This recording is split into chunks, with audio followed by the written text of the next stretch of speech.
ये देखकर उसे घिन आने लगती है और वो उल्टी करने ही वाली होती है कि तभी चावू की आवाज आती है। तुम कहाँ थी? वो पूछता है। जब मैं जागा तो मुझे सिर्फ तुम्हारा चेहरा याद था। दरवाजा नहीं खुला तो मैंने उसे तोड़ दिया तुम्हें ढूंढने के लिए। ये सुनते ही यान के पैरों तले जमीन खिसक जाती है। उसे यकीन हो जाता है कि चावू को वो याद है और अब उसकी जान और भी बड़े खतरे में है। लेकिन तभी उसके दिमाग की बत्ती जलती है। वो फैसला करती है कि वो चावू की याददाश्त खोने का फायदा उठाएगी। अब यान अपना सबसे बड़ा दांव खेलती है। पत्नी वाली कहानी से पलटकर वो उसे बताती है कि वो उसकी डॉक्टर है जो उसका ख्याल रख रही है। आखिरकार वो पेड़ों की डॉक्टर तो है ही। वो चावू को समझाने की कोशिश करती है। देखो, तुम बहुत लंबे समय तक बेहोश थे, इसलिए तुम्हारा दिमाग अभी स्थिर नहीं है। तुम जो कुछ भी देख या सुन रहे हो वो सब बस एक सपना है, एक भ्रम है। वो अपनी झूठी कहानी को पूरा करते हुए यकीन दिलाती है, चिंता मत करो, तुम बस मेरे साथ घर चलो और आराम करो। जब तुम अगली बार जागोगे तो सब कुछ ठीक हो जाएगा। एक पल के लिए तो ऐसा लगता है कि चावू उसकी बातों में आ गया है, क्योंकि वो कहता है, हाँ शायद तुम सही कह रही हो। अगर ये सच होता तो मैं शायद यहाँ खड़ा भी नहीं हो पाता। लेकिन दोस्तों, कहानी में ट्विस्ट तो अब आना था। चावू अचानक कहता है, लेकिन मैं बेहोश था तो पूरे समय अपनी पत्नी के साथ होने के सपने देख रहा था, इसलिए मुझे यकीन है कि मैं कोई सपना नहीं देख रहा हूँ। उसकी आंखों में खतरनाक चमक आती है और वो कहता है, मुझे सब कुछ शीशे की तरह साफ याद है। मेरी एक पत्नी है और वो पत्नी मुझसे ऐसे भागने की कोशिश कर रही है जैसे उसे मरने की कोई जल्दी हो। ये शब्द सुनते ही यान को ऐसा महसूस होता है जैसे किसी ने उसे अदृश्य बेलों से जकड़ लिया हो। वो भागना चाहती है, चिल्लाना चाहती है, कुछ भी कहना चाहती है, लेकिन उसके मुंह से एक शब्द नहीं निकलता। वो अपनी ही बिछाई जाल में बुरी तरह फंस चुकी थी। तभी चाबू उसकी खामोशी को तोड़ते हुए पूछता है, तुम्हारा नाम क्या है? यान सोच में पड़ जाती है कि अपना असली नाम बताए या नहीं, लेकिन चाबू की अधीरता देखकर वो घबरा जाती है। जब वो तीसरी बार पूछने की धमकी देता है तो यान झट से अपना नाम सोल ई यान बता देती है। अब चाबू उसकी एक और झूठी कहानी को पकड़ लेता है और पूछता है, तो तुमने मुझसे झूठ इसलिए बोला क्योंकि तुम मुझसे तंग आ गई थी और मुझे छोड़ना चाहती थी? यान फिर एक नया बहाना बनाती है, नहीं नहीं, तुम गलत समझ रहे हो। मैंने झूठ इसलिए बोला क्योंकि मैं तुम्हें परेशान नहीं करना चाहती थी। तुम अभी अभी जागे थे और मैं तुम्हें ये बताकर चौंकाना नहीं चाहती थी कि तुम्हारी एक पत्नी है। मैं तो बस तुम्हारा भला सोच रही थी। एक बार फिर ऐसा लगता है कि चाबू उसकी बात मान गया है, लेकिन वो उसे डांटते हुए कहता है, लेकिन तुमने ही तो कहा था कि कानून के हिसाब से हम शादीशुदा हैं, तो क्या तुम अब मुझे छोड़ने की कोशिश कर रही हो? यान की मासूम शक्ल देखकर चाबू को यकीन हो जाता है कि वो सच में उसका पति है। उसे लगता है कि जब यान ने उसे छोड़ने की कोशिश की तो उसका दिमाग खराब हो गया, क्योंकि वो यान से बहुत प्यार करता है। ये सुनकर यान को अंदर ही अंदर गुस्सा तो बहुत आता है, क्योंकि उसे याद है कि इसी आदमी ने उसे मारने की कोशिश की थी। लेकिन वो शुक्र मनाती है कि चाबू को कुछ भी याद नहीं है। फिलहाल उसे लगता है कि पल्ला उसी का भारी है। अब उसका पहला मिशन था चाबू को घर ले जाकर उसके घावों पर मरहम लगाना। लेकिन चाबू पूछता है, क्या तुम्हारा मतलब हमारे नए नए शादी वाले घर से है? बेचारी यान के पास हाँ कहने के अलावा कोई और रास्ता नहीं था। ऐसा लग रहा था कि सिचुएशन धीरे धीरे उसके हाथ से निकल रही थी। खैर, जैसे तैसे यान चावू को एक ठेले पर बिठाकर घर तक घसीट कर लाती है और बुरी तरह थक जाती है। चावू उसे थका हुआ देखकर कहता है कि वो खुद चल सकता था। यान बहाना बनाती है कि वो उसे चलने नहीं दे सकती थी क्योंकि उसके शरीर पर बहुत सारे घाव थे। लेकिन असली वजह तो ये थी कि अगर चावू को कुछ हो जाता तो उसका भाई सारा इल्जाम यान पर ही डालता। खैर, यान चाबू को नहाकर कपड़े बदलने के लिए कहती है और खुद फर्स्ट एड बॉक्स लेने चली जाती है। कुछ ही मिनटों में दोनों उसके बिस्तर पर बैठे थे और यान उसके घावों पर मरहम लगा रही थी। यान को पता था कि चावू को बहुत दर्द हो रहा है, लेकिन उसे उस पर जरा भी तरस नहीं आ रहा था। अचानक यान ऊपर देखती है और दोनों की आंखें मिलती हैं, जिससे वो तुरंत नजरें झुका लेती है। वो खुद से पूछती है, ये मुझे ऐसे क्यों घूर रहा है? उसे ऐसा लग रहा था जैसे कोई शिकारी अपने शिकार को देख रहा हो।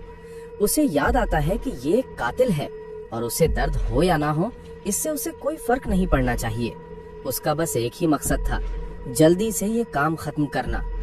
जैसे ही उसका काम खत्म होता है, यान कहती है कि मैंने फर्स्ट एड कर दिया है, कल मेडिकल टीम आकर तुम्हें ठीक से देख लेगी। वो कहती है कि मैं अब नीचे जा रही हूँ। तो चावू पूछता है, क्यों? यान को उसका सवाल समझ नहीं आता जब तक कि चावू उसे याद नहीं दिलाता हम पति पत्नी हैं तो हम अलग अलग क्यों सोएंगे? ये सुनते ही यान के तो होश ही उड़ जाते हैं। वो घबराहट में बहाना बनाती है कि तुम अभी भी एक मरीज हो, इसलिए हम साथ नहीं सो सकते। चावू मानता है कि हाँ मैं मरीज हूँ, लेकिन अब कोमा में तो नहीं हूँ ना। और ये कहकर वो यान के करीब आने लगता है। यान को अब समझ आता है कि उसने कितना बड़ा और खतरनाक झूठ बोल दिया है। लेकिन किस्मत से चावू एक पल के लिए पीछे हट जाता है और कहता है, ठीक है, मैं जानता हूँ कि मैं वैसा पति नहीं हूँ जैसा तुम मुझे जानती थी। मैं बस एक सब्जी की तरह चुपचाप यहाँ पड़ा रहूंगा और सांस लूंगा। मैं तुम्हें परेशान नहीं करूंगा। वो यान से रात उसके साथ बिताने के लिए कहता है। अब बेचारी यान के पास मना करने का कोई रास्ता नहीं था और वो एक कातिल के बगल में जाकर लेट जाती है। बिस्तर पर लेटते ही चावू कहता है कि मेरे मन में बहुत सारे सवाल हैं। यान मन में प्रार्थना करती है कि ये बस सो जाए, लेकिन फिर भी पूछती है, तुम्हें सबसे ज्यादा क्या जानना है? तब वो पूछता है, मैं कोमा में कैसे चला गया? यान उसकी जिद से परेशान हो जाती है, लेकिन तुरंत एक झूठी कहानी बना देती है। वो आधा सच बताती है कि हम पहाड़ों में थे और वहाँ से बहुत बुरी तरह गिर गए थे। ये सुनकर चावू चिंतित हो जाता है और पूछता है, क्या तुम भी गिरी थी? यान कहती है, हाँ, लेकिन मुझे ज्यादा चोट नहीं आई। उसे लगा कि अब सवाल खत्म हो गए, लेकिन चावू एक और सवाल दाग देता है, हमारी शादी कब हुई थी? वो जवाब देती है, 2 साल पहले। ये भी आधा सच था। चावू को ये सुनकर बहुत बुरा लगता है कि उसकी वजह से यान का हनीमून भी नहीं हो पाया। लेकिन चावू का अगला सवाल यान के लिए सबसे मुश्किल था। वो पूछता है, हमने डेटिंग कब शुरू की थी? अब ये एक ऐसा सवाल था जिसका जवाब यान के पास नहीं था। वो जानती थी कि अगर उसने ज्यादा झूठ बोला तो वो पकड़ी जाएगी, इसलिए वो कह देती है, हम मिलते ही शादी कर लिए थे। चावू ये सुनकर चौंक जाता है और पूछता है, क्या हमारा 1 नाइट स्टैंड हुआ था? क्या हम पहली ही मुलाकात में इतने करीब आ गए थे कि हमें लगा हम एक दूसरे के लिए बने हैं? ये सवाल सुनकर तो यान शर्म से पानी पानी हो जाती है। चावू को ये मजेदार लगता है कि वो इतनी बोल्ड थी और वो ये सब भूल गया। यान गुस्से में चिल्लाती है कि ऐसा कुछ नहीं हुआ था। तो चावू को लगता है कि जरूर उसी ने यान को पटाया होगा। यान को समझ नहीं आता कि ये बातचीत किस दिशा में जा रही है। उसे डर लगता है कि अब अगला कदम इंटीमेसी का होगा। इस सब से बचने के लिए वो चावू की कहानी को सही मान लेती है, लेकिन एक ट्विस्ट के साथ। वो कहती है कि बेडरूम में हमारी केमिस्ट्री अच्छी नहीं थी। चावू हैरान रह जाता है। अब यान को उसे ये झूठ बोलना पड़ता है कि उनका इंटीमेट मोमेंट वैसा नहीं था जैसा वो सोच रहा था, क्योंकि वे दोनों बहुत अनाड़ी थे। चावू के लिए ये अपनी याददाश्त खोने से भी बड़ा सदमा था। वो पूछता है कि उससे गलती कहाँ हुई। यान अपनी पूरी जिंदगी का ज्ञान लगाकर एक ऐसा बहाना बनाती है जिसे सुनकर चावू के होश उड़ जाते हैं। वो कहती है, तुम लगभग नपुंसक हो और मुझे ये पसंद है। जैसा उसने सोचा था, ये झूठ चावू के आत्मविश्वास को चकनाचूर कर देता है और वो सोचने पर मजबूर हो जाता है कि क्या वो सच में इतना सीधा साधा है जैसा यान कह रही है। अब जब चावू का मूड पूरी तरह खराब हो चुका था, तो यान उसे सोने के लिए कहती है। जैसे ही उसे लगता है कि चावू सो गया है, वो प्रार्थना करना शुरू करती है कि हे भगवान, ये शैतान बस गहरी नींद में सो जाए और कभी ना उठे। लेकिन भाई, उसकी किस्मत ही खराब थी। चावू सोया नहीं था और फिर से अपनी पहली रात के बारे में पूछने लगता है। ये तो यान के लिए सोने पे सुहागा था। वो इस मौके का फायदा उठाकर उसे और भी बुरा महसूस कराती है। अगली सुबह जब कमरे में सूरज की किरणें आती हैं, तो यान की नींद खुलती है। वो धीरे से अपनी आंखें खोलती है, लेकिन सामने जो वो देखती है उससे उसके होश उड़ जाते हैं। उसकी कोई भी प्रार्थना काम नहीं आई थी। चावू जागा हुआ था और बड़े आराम से यान से पूछता है कि क्या तुम अच्छे से सोई? ये देखते ही यान बिस्तर से उछलकर जोर से चीख पड़ती है।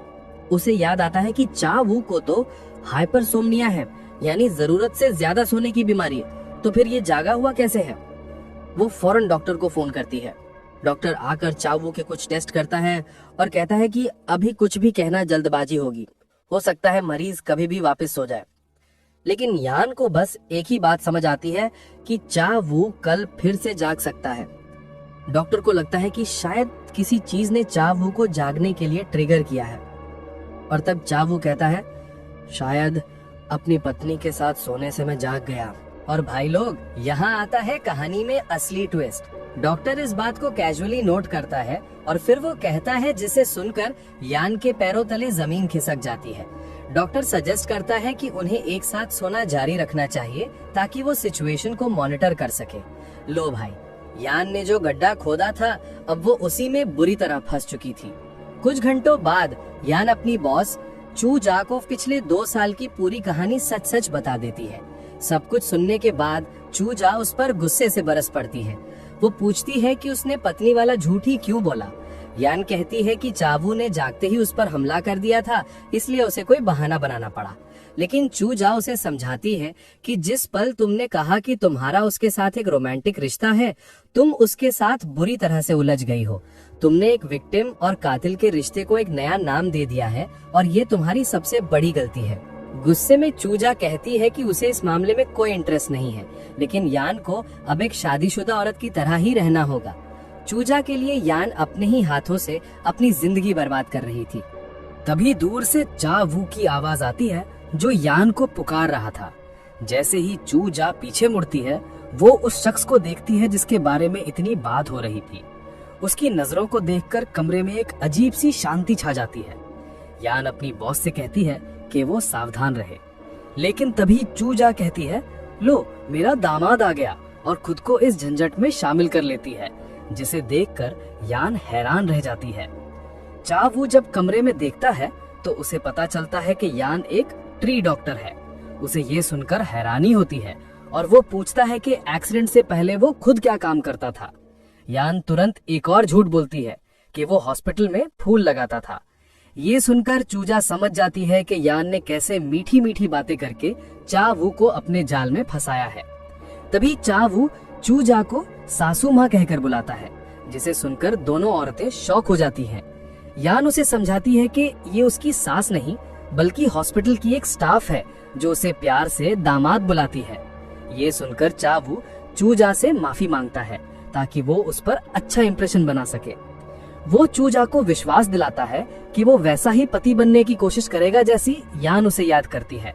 लेकिन फिर वो कहता है इसमें ज्यादा वक्त नहीं लगेगा, क्योंकि डॉक्टर ने कहा है कि जल्द ही मेरे इंस्टिंक्ट्स मुझे वापस वैसा ही बना देंगे जैसा मैं था। ये सुनकर यान डर जाती है और उसे कहती है कि वो जल्दबाजी ना करे वरना उसे चोट लग सकती है। चावू यान को कहता है कि वो उससे आराम से और कैजुअली बात करे। वो उसके करीब आकर कहता है कि उसके दिमाग में सिर्फ यान का चेहरा है और कुछ नहीं। अगर वो उसका चेहरा भी भूल गया तो वो एक बहुत बुरा पति कहलाएगा। ये सुनते ही यान का दिल तो मानो सीने से बाहर आने को हो जाता है। एक पल के लिए उसे वो पल अच्छा लगता है, लेकिन अगले ही पल उसका दिमाग उसे याद दिलाता है कि वो इस खतरनाक आदमी के साथ फंसी हुई है। वो खुद को समझाती है कि ये प्यार व्यार कुछ नहीं, बस उस आदमी का खौफ है जो उसके दिल में बैठा है। वहीं चूजा ये सब देख रही थी और उसका माथा ठनक रहा था। उसे समझ आ रहा था कि इन दोनों के बीच जो चल रहा है वो नॉर्मल तो बिल्कुल नहीं है। उसने मन में ठान लिया कि वो इस चावू की असलियत जान कर रहेगी। रात होती है। पूरा दिन चावू से पीछा छुड़ाते छुड़ाते यान की हालत पतली हो चुकी थी। वो थक कर अपने बिस्तर पर गिर जाती है। उसे एहसास होता है कि अगर यह आदमी हर सुबह ऐसे ही तंदुरुस्त होकर उठता रहा तो उसकी जिंदगी जहन्नुम बन जाएगी। ये सोचकर ही उसकी आंखों से आंसू बहने लगते हैं। वो बस किसी तरह ये रात काटना चाहती थी। तभी उसके दरवाजे पर दस्तक होती है। बाहर चावू था। उसकी आवाज में एक अजीब सी बेबसी थी। वो गिड़गिड़ा रहा था कि प्लीज मुझे बताओ कि ये सब सपना नहीं है। मुझे कोई सबूत दो कि मैं सच में मौजूद हूँ, कि मैं पागल नहीं हो रहा हूँ। यान दरवाजे की दूसरी तरफ खड़ी सब सुन रही थी। उसे याद आया, पिछली बार जब वो बाहर निकला था तो उसने घर के सारे दरवाजे खिलौनों की तरह तोड़ दिए थे, लेकिन आज वो यान के कमरे का एक मामूली सा दरवाजा नहीं तोड़ पा रहा था। और इसकी वजह थी यान का बोला हुआ एक झूठ। उसने चावू से कहा था कि वो एक बहुत ही दयालु, शरीफ और नरम दिल इंसान था, और यही झूठ आज उसे रोक रहा था। यान को इस बात पर खुश होना चाहिए था कि उसका झूठ काम कर गया, लेकिन उसके दिल में एक अजीब सी बेचैनी थी, एक तरह का तरस। उसने बहाना बनाया, मैं अभी नहा कर निकली हूँ, अभी बात करने का सही समय नहीं है। चावू मान गया और बोला, ठीक है, मैं भी नहाने जा रहा हूँ, तुम अपना ख्याल रखना। उसके जाने से पहले कहे गए ये शब्द यान को अजीब लगे, जिसे वो कहीं बहुत दूर जा रहा हो, लेकिन उसने ज्यादा ध्यान नहीं दिया और सोने चली गई। उस रात के बाद चावू पूरे एक हफ्ते तक गहरी नींद में सोता रहा। यान के लिए यह हफ्ता किसी जन्नत से कम नहीं था। उसकी जिंदगी में वापस वही शांति लौट आई थी। वो चूजा के साथ बैठकर लंच प्लान कर रही थी, खुश थी कि सब नॉर्मल हो गया है। लेकिन दोस्तों, कहानी में खतरा हमेशा कोने में छिपा रहता है। एक रात यान एक ऐसा भयानक सपना देखती है कि उसकी चीख निकल जाती है और वो हड़बड़ाकर उठ बैठती है। चूजा दौड़कर उसके कमरे में आती है, लेकिन यान उसे ये कहकर टाल देती है कि बस एक बुरा सपना था। अगले दिन यान का मन किसी काम में नहीं लग रहा था। उसे उस पेड़ की चिंता हो रही थी जिसे एक दुकानदार नुकसान पहुंचा रहा था। चूजा ने उसे रोकने की बहुत कोशिश की, लेकिन यान नहीं मानी। उसके अंदर एक अजीब सी बेचैनी थी। शहर पहुंचकर वो सीधे उस दुकानदार से भिड़ जाती है। वो उस पर पेड़ को मारने की कोशिश करने का आरोप लगाती है। बहस बढ़ जाती है और दुकानदार उसे धमकाता है। सब जानते हैं कि तुमने ही स्कूल के प्रिंसिपल की पोल खोली थी। अगर ऐसी हरकतें करती रही तो तुम्हारा हॉस्पिटल बंद हो जाएगा। ये सुनकर यान इमोशनल हो जाती है। उसकी आंखों में आंसू आ जाते हैं। वो कहती है, मुझे पता है मेरा हॉस्पिटल बंद हो सकता है, लेकिन मैं चुप नहीं रह सकती। कोई तो इन पेड़ों के लिए लड़ेगा। शायद इसीलिए उन पेड़ों में यान को अपना बचपन नजर आता था। एक अकेली लाचार लड़की जो बस अपनी जड़ों के सहारे जिंदा रहने की कोशिश कर रही थी। वो दिन बहुत भारी था। रात को जब यान घर लौटी तो घर की खामोशी उसे खाए जा रही थी। चावू के सोने के बाद का एक हफ्ता जो उसे शांतिपूर्ण लगा था, आज उसे चुभने वाला सन्नाटा लग रहा था। तभी उसे ऊपर के फ्लोर से एक आवाज आई। वो भागकर देखने गई। चावू अभी भी सो रहा था, लेकिन वो रो रहा था। सोते हुए उसके गालों पर आंसू बह रहे थे। ये देखकर यान हैरान रह गई। पहले तो उसे लगा कि शायद ये उसके बुरे कर्मों का फल है, लेकिन तभी चावू नींद में बुदबुदाया, कोई मुझे छुपा लो। और बस उसी एक पल में यान का दिल पिघल गया। चूजा की कही बातें उसके कानों में गूंजने लगी कि चावू कितना हैंडसम है, लेकिन इस वक्त वो यान को किसी शिकारी से डरकर भागते हुए हिरण जैसा लग रहा था। उससे रहा नहीं गया। वो उसके पास बैठी, उसके आंसू पोंछे और धीरे से बोली, मत रो, रोने से कुछ नहीं होता। वो उसे बताने लगी कि कैसे बचपन में जब वो रोती थी तो कोई नहीं सुनता था।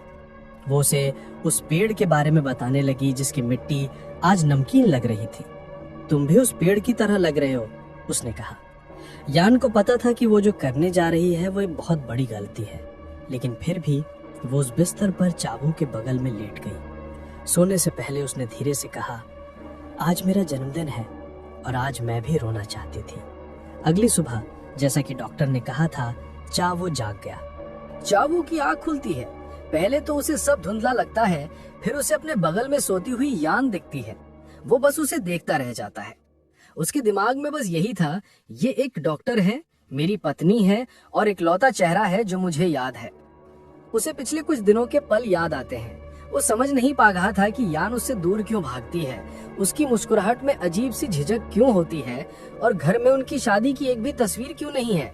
जब यान की आंख खुलती है तो वो चावू को देखकर पहले की तरह चीखती नहीं है। चावू भी समझ जाता है कि कुछ तो बदला है। वो उससे पूछता है कि वो कितने दिन से सो रहा था। यान बताती है, कल 8वां दिन था। ये सुनकर चावू मुस्कुराता है और कहता है, तो अब मेरी सुबह तुम्हारे कंट्रोल में है। कहानी में ट्विस्ट तब आता है जब वो एक मीटिंग के लिए जाते हैं और यही एंट्री होती है कहानी के एक और विलन की, जो यून। ये आदमी यान का पुराना बॉस था और उसे बुरी तरह स्टॉक करता था, यानी उसका पीछा करता था। उसे सालों बाद देखकर यान के होश उड़ जाते हैं। जो यून उसे देखकर मुस्कुराता है, लेकिन उसकी मुस्कुराहट में जहर था।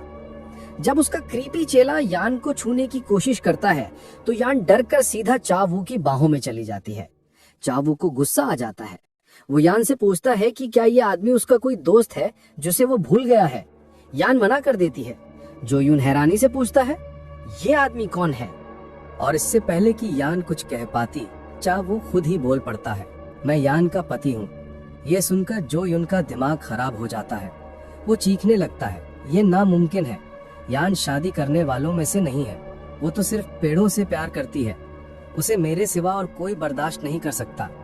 उसकी ये बातें सुनकर यान को उस पर घिन आती है। वो मजबूती से जवाब देती है, मैं अब वो नहीं रही जिसे तुम जानते थे। मेरी शादी हो चुकी है, मेरा अपना हॉस्पिटल है और मैं अब तुम्हारी पहुंच से बहुत दूर हूँ। लेकिन जो यून यकीन करने को तैयार नहीं था।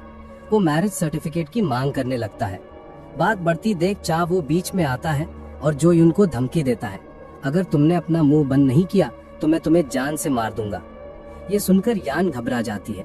उसे एहसास होता है कि चावू को समाज में लाना अभी बहुत जल्दी था। वो किसी तरह चावू को वहां से खींचकर बाहर ले जाती है।